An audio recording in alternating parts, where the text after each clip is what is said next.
Mansabdari system. It's one of the important area. So the administration al barta hoಗುತ್ತೆ. It comes in administration. Hagar ಇದು ಯಾವ part ಅಲ್ಲಿ ಬರಬೇಕು 5ನೇ ಬರಲಿ, it should come in ಯಾವ part ಸಿಪಾ Abadi ಅಲ್ವಾ. ಮನ್ಸಬ್ದಾರಿ should come in ಸಿಪಾ Abadi ಅಂತ ಏನ್ ಕರಿತೀವಿ, ಸಿಪಾ ಅಬಾದಿಯಲ್ಲಿ ಬರ್ತಾ ಹೋಗುತ್ತೆ ಈ ಪಾರ್ಟ್. ಅದು ನೋಡ್ತಾ ಹೋಗಿ. And this system was introduced by Akbar. ಇದನ್ನ ಯಾರು ಪರಿಚಯ ಮಾಡ್ತಾ ಹೋಗ್ತಾರಂದ್ರೆ ಅಕ್ಬರ್ ಪರಿಚಯ ಮಾಡ್ತಾ ಹೋಗ್ತಾ mansabdari system. It was introduced by Akbar ಅಂತ ಕರಿತಾ ಹೋಗ್ತೀವಿ. This system is origin from the Mongol military system. ಇದು ಮೊಂಗೋಲರ ಒಂದು ಸೇನಾ ವ್ಯವಸ್ಥೆ ಅಂತ ಏನ್ ಕರಿತೀವಿ ಅಲ್ಲಿಂದ ಬರ್ತಾ ಹೋಗುತ್ತಾ. ಅದಿದ್ ಏನಂತ ಕರಿತಾ ಇದ್ರೆ ನಸ್ಬಾ ಕರ್ದನ್ ಅಂತ ಕರೀತಾರೆ. ಇಟ್ ವಾಸ್ ಕಾಲ್ಡ್ ಅಸ್ ನಸ್ಬಾ ಕರ್ದನ್. ಎಲ್ಲಿ ಕರಿತಾ ಇದ್ರು? ಮೊಂಗೋಲ್ಸ್ ಅಲ್ಲಿ. ಮೊಂಗೋಲ್ಸ್ ಅಲ್ಲಿ ಕರಿತಾ ಇದ್ರು. ಬಟ್ ಇಲ್ಲಿ ಬಂದಾಗ ಅದನ್ನ ಏನಂತ ಕರಿತಾ ಹೋಗ್ತೀವಿ? ಮನ್ಸಬ್ದಾರಿ ಅಂತ ಕರಿತಾ ಹೋಗ್ತೀವಿ. Call it as mansabdari. It was introduce during the period of ನಮ್ಗೆ ಯಾರ ಕಾಲದಲ್ಲಿ? ಅಕ್ಬರ್ ಕಾಲದಲ್ಲಿ ಅಂತ ಕರಿತಾ ಹೋಗ್ತೀವಿ. ಸೊ ಇಲ್ಲಿ ನೋಡ್ತಾ ಹೋಗಿ, all the officers in Mughal administration were mansabdars. ಎಲ್ಲ ಅಧಿಕಾರಿಗಳು ಮನ್ಸಬ್ದಾರ್ಗಳೇ ಆಗಿದ್ರು. ಅವ್ರು ಚಿಕ್ಕ ಆಫೀಸರ್ ಇರಲಿ ಅಥವಾ ಹೈಯರ್ ಆಫೀಸರ್ ಇರಲಿ, ಲೋವರ್ ಗ್ರೇಡ್ ಆಫೀಸರ್ ಅಥವಾ ಹೈ ಗ್ರೇಡ್ ಆಫೀಸರ್ ಯಾರೇ ಇರಲಿ, ಆಲ್ ಆರ್ ಮನ್ಸಬ್ದಾರ್ಸ್ ಅಂತ ಕನ್ಸಿಡರ್ ಮಾಡ್ತಾ ಇದ್ರು. ಅವ್ರ ಮನ್ಸಬ್ದಾರಿ ಸಿಸ್ಟಮ್ ಅಲ್ಲಿ ಇಲ್ಲೇ ಮಾಡ್ತಾರೆ, ಮನ್ಸಬ್ ಮೀನ್ಸ್ ರ್ಯಾಂಕ್ ಅಂತ ಅರ್ಥ. That means each and every officer had A rank. ಅವ್ರದೇ ಸ್ವಂತ ಒಂದು ಶ್ರೇಣಿಯನ್ನು ಹೊಂದಿದ್ರು, ರ್ಯಾಂಕ್ ಅಂತ ಕರಿತೀವಿ. ನಮ್ದ್ರಲ್ಲಿ ಕರಿತೀವಿ class 1 officer, class 2 officer, group C, group D ಅಂತ ಕರಿಯಲ್ವಾ. ಆ ರೀತಿ ಇವರಲ್ಲಿ ಸಹಿತ ರ್ಯಾಂಕ್ ಇತ್ತು. Categorisation of the officers, post ಗಳನ್ನು ಕೆಟಗರೈಸ್ ಮಾಡ್ತಾ ಹೋಗಿದ್ರು. ಅದಕ್ಕೆ ನಾವು ಮನ್ಸಬ್ದಾರಿ ಅಂತ ಕರಿತಾ ಹೋಗ್ತೀವಿ. ಹಾಗೆ ನೋಡ್ತಾ ಹೋಗಿ, when you come here there were 2 ranks in mansab system. Mansabdari ವ್ಯವಸ್ಥೆಯಲ್ಲಿ 2 ರ್ಯಾಂಕ್ಗಳು ಇದ್ವು. There were 2 ranks. One is called as zat rank, the second one is called as sawar rank ಅಂತ ಕರಿತೀವಿ. ಒಂದನ್ನ ಜತ್ ರ್ಯಾಂಕ್ ಅಂತ ಕರಿತೀವಿ, ಇನ್ನೊಂದನ್ನ ಸವಾರ್ ರ್ಯಾಂಕ್ ಅಂತ ಕರಿತೀವಿ. There are 2 ranks. Okay. So zat rank ಅಂತ ಏನ್ ಕರಿತೀವಿ, it use to indicate the position of the officer in the society. ಸಮಾಜದಲ್ಲಿ ಅವನ ಸ್ಥಾನಮಾನ, ಅವನ ಎಷ್ಟು ಗ್ರೂಪ್ ಏನೋ, ಗ್ರೂಪ್ ಬಿ ಏನೋ ಅಂತ ಹೇಳ್ತೀವಲ್ಲ, ಅವನ ಸ್ಟೇಟಸ್ ಹೇಳ್ತಾ ಹೋಗುತ್ತೆ. Position means status of an officer in the society, as well as it use to determine his salary. ಇದು ಅವನ ಸಂಬಳವನ್ನು ಸಹಿತ ಡಿಟರ್ಮೈನ್ ಮಾಡ್ತಾ ಹೋಗುತ್ತೆ. It use to determine his salary. That means his salary was fixed on zat rank. ಇದ್ರ ಮೇಲೆ ಅವನ ಸಂಬಳವನ್ನು ಫಿಕ್ಸ್ ಮಾಡ್ತಾ ಇದ್ರು. ಓಕೆ. ನೆಕ್ಸ್ಟ್ ನೋಡ್ತಾ ಹೋಗಿ, second rank was sawar rank ಅಥವಾ ಸವಾರ್ ರ್ಯಾಂಕ್. ಸವಾರ್ ಅಂದ್ರೆ ಏನು? ಸೊ ದಟ್ ಮೀನ್ಸ್ ಸೈನಿಕ ಅಂತ. ಸವಾರ್ ಲೋಗ್, ನಮ್ಮ ಕುದುರೆ ಮೇಲೆ ಹೋಗೋರು ಸವಾರ್ ಅಂತ ಕರಿತೀವಿ ಅಲ್ವಾ. ಅವ್ರು ನೋಡ್ತಾ ಹೋಗಿ, so it indicates the work are the responsibility of an officer. ಅಂದ್ರೆ ಒಬ್ಬ ಅಧಿಕಾರಿಯ ರೆಸ್ಪಾನ್ಸಿಬಿಲಿಟಿ, ಅವ್ನ ಡ್ಯೂಟಿಗಳನ್ನ ಹೇಳ್ತಾ ಹೋಗುತ್ತೆ. ಯಾವ ಡ್ಯೂಟಿ ಅಂತ ಕೇಳಿದ್ರೆ, ರೆಸ್ಪಾನ್ಸಿಬಿಲಿಟಿ ಅಂತ ಕೇಳಿದ್ರೆ ಮಿಲಿಟರಿ ಡ್ಯೂಟೀಸ್ ಅಂತ ಕರಿತಾ ಹೋಗ್ತೀವಿ. ಮಿಲಿಟರಿ ಡ್ಯೂಟೀಸ್ ಯಾವ್ದಿದು? Military duties. Military duties. Okay. So ಇದು number system. It was number system. ಇದು ನಂಬರ್ ವ್ಯವಸ್ಥೆ ಅಂತ ಕರಿತಾ ಹೋಗ್ತೀವಿ. ಜತ್ ಮತ್ತು ಸವಾರ್ ರ್ಯಾಂಕ್ ಯಾವ್ದಕ್ಕೂ ಕಡಿಮೆ ಇರಂಗಿಲ್ಲ. ಇಟ್ ವಾಸ್ ನಂಬರ್ ಸಿಸ್ಟಮ್ ಅಂತ ಕರಿತೀವಿ. ಫಾರ್ ಎಕ್ಸಾಂಪಲ್ ಯಾವ ರೀತಿ ಅಂದ್ರೆ, ಈಗ 5000 by 5000 ಇದೊಂದು ರ್ಯಾಂಕ್. ಇದು ಮೇಲ್ಗಡೆಗೆ ಯಾವ ತರ? It was zat rank. The upper one was zat rank and the lower ಕೆಳಗಡೆ ಬರೀತಾ ಇದೆ ಸವಾರ್ ರ್ಯಾಂಕ್. ಇದು it was sawar rank. Okay. So it should be ಯಾವ ರೀತಿ ಇರುತ್ತಂದ್ರೆ 5000 by 5000 ಇರ್ಬೋದು, ಇಟ್ ಇಸ್ ರೈಟ್. ಅಥವಾ 5000 by 3000 ಇರ್ಬೋದು, ಇದು ರೈಟ್. ಆದ್ರೆ ಯಾವುದೇ ಕಾರಣಕ್ಕೂ 3000 by 5000 ಇರೋ ಆಗಿಲ್ಲ. ಇದು ರಾಂಗ್. ಇದು ಏನಕ್ಕೆ ಅಂದ್ರೆ ಸವಾರ್ ರ್ಯಾಂಕ್ ಕಡಿಮೆ ಇರಬಾರ್ದು, ಜಾಸ್ತಿ ಇರಬಾರ್ದು. ಎದಕ್ಕಿಂತ ಜಾಸ್ತಿ ಇರಬಾರ್ದು? ಜತ್ ರ್ಯಾಂಕ್ ಇಂದ ಜಾಸ್ತಿ ಇರಬಾರ್ದು. ಸಿಂಪಲ್ ಆಗಿದೆ ಕಾನ್ಸೆಪ್ಟ್ ಇದು. ಸೊ ಹಾಗಾದ್ರೆ so always below or equal to the zat rank. ಅದು ಉಲ್ಟಾ ಬರ್ದಿದೆ ಅಷ್ಟೇ. ನೋಡ್ತಾ ಹೋಗಿ, the salary and honour of an officer was fixed on the zat rank ಅಂತ ಕರಿತೀವಿ. ಜತ್ ಒಂದು ಇದ್ರ ಮೇಲೆ ರ್ಯಾಂಕ್ ಮೇಲೆ ಏನ್ ಮಾಡ್ತಾ ಹೋಗ್ತೀವಿ ಅಂದ್ರೆ ಸ್ಯಾಲರಿನ ಫಿಕ್ಸ್ ಮಾಡ್ತಾ ಹೋಗಿ ಮತ್ತೆ ಗೌರವ ಕೊಡ್ತಾ ಇದ್ರು. People is to give the respect. ಅದ್ರ ನೋಡ್ತಾ ಹೋಗಿ, ಈಗ ಜತ್ ರ್ಯಾಂಕ್ ಅಂತ ಸವಾರ್ ರ್ಯಾಂಕ್ ಅಂತ ಏನ್ ಕರಿತಾ ಹೋಗ್ತೀವಿ, ಈ ಸವಾರ್ ರ್ಯಾಂಕ್ ಅವನಿಗೆ ಏನ್ ಮೆನ್ಷನ್ ಮಾಡ್ತಾ ಇತ್ತು? It use to mention his responsibilities. If it is 5000 ಅಂತ ತಿಳ್ಕೊಳ್ಳಿ, it is 5000, that means he should maintain, he should look in to the 5000 cavalry as well infantry. ಅಂದ್ರೆ 5000 ಕುದುರೆಗಳು ನೋಡ್ಕೊಬೇಕು ಅವನು, ಆಸ್ ವೆಲ್ ಆಸ್ ಮತ್ತು ಸೈನಿಕರನ್ನ. ದಟ್ ಇಸ್ ಇನ್ಫ್ಯಾಂಟ್ರಿ ಅಂದ್ರೆ ಸೈನಿಕರು, soldiers. So ಇವ್ರಿಗೆ ಸ್ಯಾಲ್ರಿ ಅವನೇ ಕೊಡ್ಬೇಕು, ಸ್ಯಾಲ್ರಿ ಕೊಡ್ಬೇಕು. ಕಂಪ್ಲೀಟ್ ಆರ್ಮಿ ಮೇಂಟೈನ್ ಮಾಡ್ಬೇಕು, ಕ್ಯಾವಲ್ರಿನ ಮೇಂಟೈನ್ ಮಾಡ್ಬೇಕು, ಮತ್ತೆ ಸೈನಿಕರು ಮೇಂಟೈನ್ ಮಾಡ್ಬೇಕು. ಯಾರು ಮೇಂಟೈನ್ ಮಾಡ್ಬೇಕು? ಈ ಜತ್ ರ್ಯಾಂಕ್ ಎಷ್ಟು ಸವಾರ್ ರ್ಯಾಂಕ್ ಇರ್ತದ ಅದ್ರ ಅನುಗುಣವಾಗಿ. If the 3000 and 3000 soldiers maintain ಮಾಡ್ಬೇಕು, 3000 ಹಾರ್ಸಸ್ ಮೇಂಟೈನ್ ಮಾಡ್ಬೇಕು. ಇದು ಸಿಂಪಲ್ ಆಗಿದೆಯಾ? ಇದು ಮೇಂಟೈನ್ ಮಾಡ್ಲಿಕ್ಕೆ ಈಗ ಅವನಿಗೆ ಏನ್ ಬೇಕೀಗ? ಹಣ ಬೇಕು. He need some money, because ಇವರಿಗೆಲ್ಲ ಸಂಬಳ ಕೊಡ್ಬೇಕಲ್ಲ ಸೋಲ್ಜರ್ಸ್ಗೆ. So he should need money. ಅದಕ್ಕೆ ಏನ್ ಮಾಡ್ತಾ ಹೋಗ್ತಾರಂದ್ರೆ, ದ ಸ್ಯಾಲ್ರಿ ವಿಲ್ ಬಿ, ಅಥವಾ ಅವ್ನಿಗೆ ಆ ರೆವೆನ್ಯೂ ಎಲ್ಲಿಂದ ಬರ್ತಾ ಹೋಗುತ್ತೆ ಅಂದ್ರೆ ಜತ್ ರ್ಯಾಂಕ್ ಮುಖಾಂತರ, based on zat rank. Zat rank 5000 ಅಂತ ತಿಳ್ಕೊಳ್ಳಿ, 5000 rupees ಅವನಿಗೆ ರೆವೆನ್ಯೂ ಬರುವಂತಹ ಒಂದು ಲ್ಯಾಂಡ್ ನ ಬಿಟ್ಕೊಡ್ತಾರೆ. That is zat rank. Okay, for example ಇಲ್ಲಿ ಹೇಳ್ತೀವಿ ಅಂದ್ರೆ officers used to get the salary in the form of land. ಅಂದ್ರೆ ಅಧಿಕಾರಿಗಳು ಸಂಬಳಗಳನ್ನು ಯಾವ ರೀತಿ ಪಡಿತಾ ಇದ್ರು ಅಂದ್ರೆ ಭೂಮಿಯ ರೂಪದಲ್ಲಿ. If this zat rank is 5,000, then 5,000 rupees ಬರುವಂತಹ ಲ್ಯಾಂಡ್ ನ ಇವನಿಗೆ ಕೊಡ್ತಾ ಹೋಗ್ತಾರೆ. ಯಾರಿಗೆ? ಆಫೀಸರ್ಗೆ, ಅವ್ರಿಗೆ ಮನ್ಸಬ್ದಾರಿ ಕೊಡ್ತಾ ಹೋಗ್ತಾರೆ. ಇದ್ರಲ್ಲಿ ಬರೋ ಇನ್ಕಮ್ ಅಲ್ಲಿ ಅವ್ನು ಈ ಸೋಲ್ಜರ್ಸ್ ನ ಮೇಂಟೈನ್ ಮಾಡ್ಬೇಕು, ಈ ಸೇನೆ ಮೇಂಟೈನ್ ಮಾಡ್ಬೇಕು.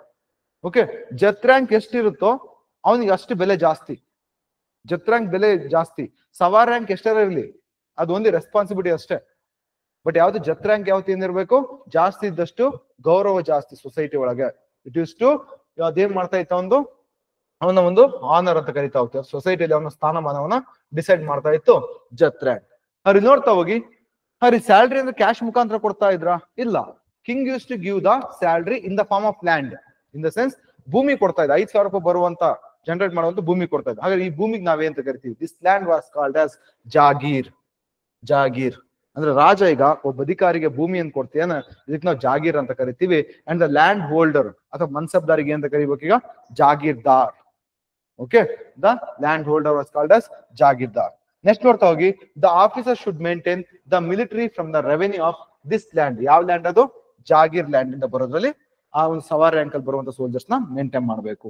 ನೆನ್ಪಿಟ್ಕೊಳ್ಳಿ, ಇಲ್ಲಿ ಸವಾರ್ ರ್ಯಾಂಕ್ ಯಾವತ್ತು ಕಡಿಮೆ ಇರಬೇಕು, ಎದಕ್ಕಿಂತ ಕಡಿಮೆ ಇರಬೇಕು? ಇಲ್ಲಿ ಜತ್ ರ್ಯಾಂಕ್ ಇಂದ ಕಡಿಮೆ ಇರಬೇಕು ಅಥವಾ ಈಕ್ವಲ್ ಆಗಿರ್ಬೇಕು. ಯಾವ್ದೇ ಕಾರಣಕ್ಕೆ ಅದಕ್ಕಿಂತ ಜಾಸ್ತಿ ಇರುವಂತಿಲ್ಲ, ಇದ್ರೆ ಅದು ರಾಂಗ್ ಅದು. ಸೊ ಆಬ್ವಿಯಸ್ಲಿ ಫಸ್ಟ್ ಯಾವತ್ತು ಜತ್ ರ್ಯಾಂಕ್ ಮೇಲ್ಗಡೆ ಇರುತ್ತೆ, ಕೆಳಗಡೆ ಸವಾರ್ ರ್ಯಾಂಕ್ ಇರುತ್ತೆ. ಮೇಲ್ಗಡೆ ಯಾವತ್ತು ಜತ್ ಇರುತ್ತ, ಕೆಳಗಡೆಗೆ ಸವಾರ್ ಇರುತ್ತ. ಓಕೆ, ಸೊ ದಿಸ್ ಇದು. ಅವ್ರು ನೋಡ್ತಾ ಹೋಗಿ, ಲೋವರ್ ರ್ಯಾಂಕ್ ಆಫೀಸರ್ಸ್, ಈ ಗ್ರೂಪ್ ಡಿ ಇದಾರೆ, ಕಸ ಗುಡಿಸ್ತೀಯಾರ ಮನೆದು ಅಥವಾ ಅವನೇನ್ ಪಾತ್ರೆ ತೊಳಿತೀಯ ಸಮಥಿಂಗ್. ದೇವಸ್ ಎನ್ ಆಫೀಸರ್ ಇಂದ ಮುಘಲ್ ಎಂಪೈರ್, ಕೋರ್ಟ್ ಅಲ್ಲಿ ಆಸ್ಥಾನ ಕೆಲಸ ಮಾಡ್ತೇನೆ. ಬಟ್ ಅವ್ನ್ ಕೆಳವರ್ಗದವ್ನು, ಅವನ್ ಎಷ್ಟು ಲೈಕ್ ಪಾತ್ರೆ ತೊಳೆಯಂತ ವ್ಯಕ್ತಿ. ಇಂಥವ್ರು ಸಹಿತ ಅಧಿಕಾರಿಗಳು ಮನ್ಸಬ್ದಾರ್ ಅಂತ ಕನ್ಸಿಡರ್ ಮಾಡೋರು. Those are also mansabdars. ಆದ್ರೆ ಅಂತ ವ್ಯಕ್ತಿಗಳು ಲೋವರ್ ಗ್ರೇಡ್ ಆಫೀಸರ್ ಅಂತ ಏನ್ ಕರಿತೀವಿ, they used to get the salary in the form of cash. ಅವರಿಗೆ ಕ್ಯಾಶ್ ಮುಖಾಂತರ ಸಂಬಳ ಸಿಗ್ತಾ ಇತ್ತು. The people, the officers who used to get the salary in the form of cash were called as nakdis. ಅವ್ರನ್ನೇದ ಕರಿತಾ ಇದ್ರು? ನಕ್ತಿಗಳು. The officers ಅಥವಾ ಮನ್ಸಬ್ದಾರ್ಸ್ who used to get the salary in the form of land were called as jagirdars. The officers who used to get the salary in the form of cash were called as nakdi. Nakdis were the lower class officers, mansabdars were the, or jagirdars were the higher class officers. Okay, agar ಎರಡು ತರ ಮನ್ಸಬ್ದಾರ್ ಬರ್ತಾರೆ ಇಲ್ಲಿ. There are two types of mansabdars. One was called as jagirdar, the second one was called as ಏನಂತ ಕರಿತಾ ಹೋಗ್ತೀವಿ? ನಕ್ದಿ. ನಕ್ದಿ ಅಂತ ಕರಿತಾ ಹೋಗ್ತೀವಿ. There are two types of mansabdars. So simple ಆಗಿದೆ ಕಾನ್ಸೆಪ್ಟ್ ಇದು. This is one of the simple concepts. ನೋಡ್ತಾ ಹೋಗಿ, there were 4 types of jagirdars. ಇದಿಲ್ಲ ನೋಟ್ಸ್ ಅಲ್ಲಿ. I know it is not there in your notes. 4 types of jagirdar. ಇದಿಷ್ಟು ಬರೆಸ್ತೀನಿ ಕನ್ನಡದವರಿಗೆ. So English ಅವ್ರಿಗೆ ಇಲ್ಲ ಇದೆ. 4 types of jagirdar ಅಂತ ಬಂದಾಗ ಇಲ್ಲಿ ನೋಡ್ತಾ ಹೋಗಿ, there are 4 types of jagirdar. One was called as tanka jagirdar. One was called as tanka jagirdar. Or what exactly tanka jagirdar ಅಂದ್ರೆ ಯಾರು? ತನಕ ಜಾಗಿರ್ದಾರ್. ತನಕ ಅಂದ್ರೆ ಏನು ಹಿಂದಿಯಲ್ಲಿ? ತನಕ ಅಂದ್ರೆ ಏನು? ಸಂಬಳ, ಸ್ಯಾಲ್ರಿ ನಾವು ತನಕ ಅಂತ ಕರಿತೀವಿ. ತನಕ ಮಿಲಾಕ್ಯಾ ಅಂತ ಕೇಳ್ತಿದ್ರು ಹಿಂದಿಯಲ್ಲಿ. ಈ ಬಿಹಾರ್ ಕಡೆಯವರೆಲ್ಲ ಬಂದ್ರೆ ತನಕ ಮಿಲಾಕ್ಯಾ ಅಥವಾ ನಾಡ್ಕಾಂಡ್ ತನಕ ಸಿಕ್ತಾನೋ ಅಂತಾರ. ತನಕ ಅಂದ್ರೆ ಸಂಬಳ. ಓಕೆ, ಮತ್ ತನಿಖಿಯತ್ ಬೇರೆ, ತನಕ ಇದು. ಓಕೆ, ತನಕ ಅಂತ ಕರಿತೀವಿ ಅಂಡ್ ಸ್ಯಾಲ್ರಿ. ದಟ್ ಮೀನ್ಸ್ ಇಲ್ಲಿ ಏನ್ ಮಾಡ್ತೀರ ಅಂದ್ರೆ ಅಧಿಕಾರಿಗಳಿಗೆ, ಈ ಒಬ್ಬ ಮುಘಲ್ ರಾಜ ಏನ್ ಮಾಡ್ತೀನಿ ಅಂದ್ರೆ, he is giving the land in the form of ತನಕ. ಸೊ ಸಂಬಳದ ಬದಲಾಗಿ ಭೂಮಿಯನ್ನು ಕೊಡ್ತೀಯ. ಸೊ ಆ ತರ ಭೂಮಿ ತಗೊಂಡ್ರೆ ಅದು ನಾವು ತನಕ ಜಾಗಿರ್ದಾರ್ ಅಂತ ಕರಿತೀವಿ. ಅಂಡ್ ಇಲ್ಲಿ ನೋಡ್ತಾ ಹೋಗಿ, it was given in lieu of salary and it was transferable and these people are transferable ಅಂತ ಅಂದ್ರೆ, ಈಗ ಒಬ್ಬ ಆಫೀಸರ್, ದಿಸ್ ಇಸ್ ಇಂಡಿಯಾ ಅಂತ ತಿಳ್ಕೊಳ್ಳಿ, ಮುಘಲ್ ಇಂಡಿಯಾ, ಮುಘಲರ ಕಾಲದ್ದು. ಸೊ ಇಲ್ಲಿ ಡೆಕ್ಕನ್ ಒಂದಿದೆ, ಇಲ್ಲಿ ಬಿಜಾಪುರ ಇದೆ, ಇಲ್ಲಿ ಗೋಲ್ಕೊಂಡ ಇದೆ. ಸೊ ದಿಸ್ ಇಸ್ ಒಂದು ಪ್ರಾವಿನ್ಸ್ಗಳು.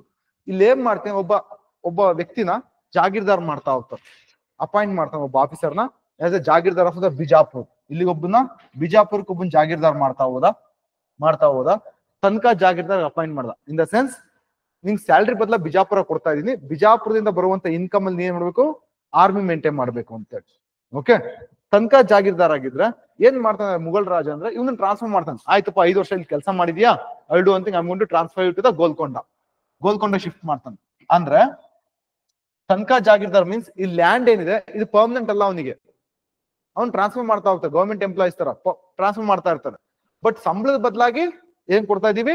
ಲ್ಯಾಂಡ್ ಕೊಡ್ತಾ ಇದೀವಿ. ಅದಕ್ಕೆ ಇದನ್ನ ತನ್ಕಾ ಜಾಗೀರ್ದಾರ್ ಅಂತ ಕರಿತಾ ಹೋಗ್ತೀವಿ. ಸಿಂಪಲ್ ಆಗಿದ್ಯಾ? ನೆಕ್ಸ್ಟ್ ಬರ್ತಾ ಹೋಗುತ್ತಾ ಯಾವುದು ವತನ್ ಜಾಗೀರ್ದಾರ್. ವತನ್ ಅಂದ್ರೆ ದೇಶ, watan jagirdar. So it was hereditary and non transferable ಅಂತ ಅಂದ್ರೆ ಇದು ವಂಶವಾಹಿನಿಯ ಬಂದಿರುತ್ತೆ, ವಂಶದ ಪರಂಪರೆಯಿಂದ. ಈಗ ಫಾರ್ ಎಕ್ಸಾಂಪಲ್ ಇದನ್ನ ನಾನ್ ಟ್ರಾನ್ಸ್ಫರೇಬಲ್ ಅಂತ ಅಂದ್ರೆ, ಸೊ ಸಿಂಪಲ್ ಆಗಿ ಹೇಳ್ಬೇಕು ಅಂತಂದ್ರೆ, ಸೊ ಇಲ್ಲಿ ತನ್ಕಾ ಜಾಗೀರ್ದಾರಿಗೆ ಬಂದಾಗ ಯಾವ್ದು ಬಂದ ವತನ್ ಜಾಗೀರ್ದಾರಿಗೆ ಬಂದಾಗ, ಸೊ ಇಲ್ಲಿ ಯಾವ ರೀತಿ ಬರುತ್ತಂದ್ರೆ, ಮೇವಾರ್ ನೋಡಿದ್ರಿ ನೀವು, ಇಲ್ಲಿ ಮೇವಾರ್ ಅಲ್ಲಿ ಗಲಾಟೆ ಆಯ್ತು, ದುರ್ಗಾ, ಸೊ ಅದು ಗಲಾಟೆ ಆಯ್ತಲ್ಲ ಅಂದ್ರೆ, ಈಗ ಒಬ್ಬ ರಾಜ ಇದಾನ, ಅವ್ನ್ ಮನ್ಸಬ್ದಾರ ಬಂದಿಯಾನ, ರಜಪೂತ್ ರಾಜರುಗಳು, ಈಗ ಅವ್ನ್ ಅವನಿಗೆ ಆ ಭೂಮಿ ಕೊಟ್ಟಿರ್ತಾರ, ಅವನದೇ ಸ್ವಂತ ಭೂಮಿ ಅದು, ಸೋಲ್ಸಿದ್ನ ಮನ್ಸಬ್ದಾರ ಆಗ್ತಾನ ಅಷ್ಟೇ. ಈಗ ಈ Baja Bahadur become the mansabdar. Okay, so ಈಗ ಮನ್ಸಬ್ದಾರ ಆದ ಮಾಳ್ವಾದಿಂದ. ಸೊ ಈಗ ಬಾಜಾ ಬಹದ್ದೂರ್ ತೀರ್ಕೊಂಡ ಅಂತ ತಿಳ್ಕೊಳ್ಳಿ. ತೀರ್ಕೊಂಡ್ಮೇಲೆ ಈ ಲ್ಯಾಂಡ್ ನ ಅವ್ನ ಮಗನಿಗೆ ಕೊಡ್ತಾರ. He will become the jagirdar automatically. And ಇದನ್ನ ನಾನ್ ಟ್ರಾನ್ಸ್ಫರ್ ಅದ ಅಂದ್ರೆ ಅರ್ಥ ಏನಂದ್ರೆ, ಮುಘಲ್ ರಾಜಂಗೆ ಅಷ್ಟು ಅಧಿಕಾರ ಇರೋದಿಲ್ಲ ಇದರಲ್ಲಿ. You don't have that much of power. ಅವ್ನ್ ನೆಕ್ಸ್ಟ್ ಅವ್ನ ಮಗನಿಗೆ ಕೊಡ್ತಾ ಹೋಗ್ತಾನ, ಮಗ ಆದ್ಮೇಲೆ ಮೊಮ್ಮಗ ಅವನೇ ಆಳ್ತಾ ಹೋಗ್ತಾನ, ಅವನಿಗೆ ಆ ಜಾಗೀರ್ದಾರಿಗೆ ಕೊಡ್ತಾನೆ. ಬಟ್ ಇದ ಹಾಗಲ್ಲ, ತನ್ಕಾ ಜಾಗೀರ್ದಾರ್ ಅಂದ್ರೆ ಇಲ್ಲಿ ಬಂದಾಗ ಅವ್ನ್ ಒಳ್ಳೆ ಆಫೀಸರ್ ಆಗಿ ಬಂದ ಅಂದ್ರೆ ಅವ್ನಿಗೆ ಕೊಡ್ತಾರ ಭೂಮಿನ, ಅವ್ನ್ ತೀರ್ಕೊಂಡ್ಮೇಲೆ ಇನ್ನೊಬ್ನಿಗೆ ಕೊಡ್ತಾರ ಭೂಮಿನ. ಅಂದ್ರೆ ಅವ್ನ ಮಗನಿಗೆ ಟ್ರಾನ್ಸ್ಫರ್ ಮಾಡಲ್ಲ, ನೆಕ್ಸ್ಟ್ ಇನ್ನೊಬ್ಬ ಆಫೀಸರ್ ಟ್ರಾನ್ಸ್ಫರ್ ಮಾಡ್ತಾರೆ. ಅದಕ್ಕೆ ನಾವು ತನ್ಖಾ ಅಂತ ಕರಿತೀವಿ. ಅದೇ ವತನ್ ಜಾಗೀರ್ದಾರ್ ಪರ್ಮನೆಂಟ್, ಇದು ಪರ್ಮನೆಂಟ್ ಆಗಿ ಅವನದೇ, ಇದು ಜಾಸ್ತಿ ಇಲ್ಲಿ ಅವನಿಗೆ ಅಧಿಕಾರ ಇರುತ್ತೆ, ಜಾಸ್ತಿ ಅಧಿಕಾರ ಇಲ್ಲಿರುತ್ತೆ. ಹಾಗಾಗಿ ರಜಪೂತ್ರ ತಿರುಗಿ ಬೀಳೋದು ಇದೇ ವಿಷಯದಲ್ಲಿ. ಅವ್ನ ಮಗನ್ನ ರೆಕಗ್ನೈಸ್ ಮಾಡೋದಿಲ್ಲ ಅಜಿತ್ ಸಿಂಗ್ ನ ಅಂತೇಳಿ. ಸಿಂಪಲ್ ಆಗಿದೆಯಾ? So these were the watan jagirdar. ಅದೇ ತನ್ಕಾ ಜಾಗೀರ್ದಾರಿಗೆ ಎಕ್ಸಾಂಪಲ್ ಯಾರು ಅಂತ ಕೇಳಿದ್ರೆ, ನಮ್ಮ ಶಿವಾಜಿಯ ಮಗ ಸಾಂಬಾಜಿ, ತನ್ಕಾ ಜಾಗೀರ್ದಾರ್. ಬೇರಾರ್ ಕೊಟ್ಟಿರ್ತಾನ ಅವನಿಗೆ, ಬೇರಾರ್ನ 5000 by 5000 with the rank of 5000 by 5000 ಅಂತೇಳಿ. ಅಂದ್ರೆ ಇದು ಒಂಥರ ಹೈಯೆಸ್ಟ್, ಸೆಕೆಂಡ್ ಹೈಯೆಸ್ಟ್ ರ್ಯಾಂಕ್ ಇದು, 5000 by 5000 ಅಂದ್ರೆ.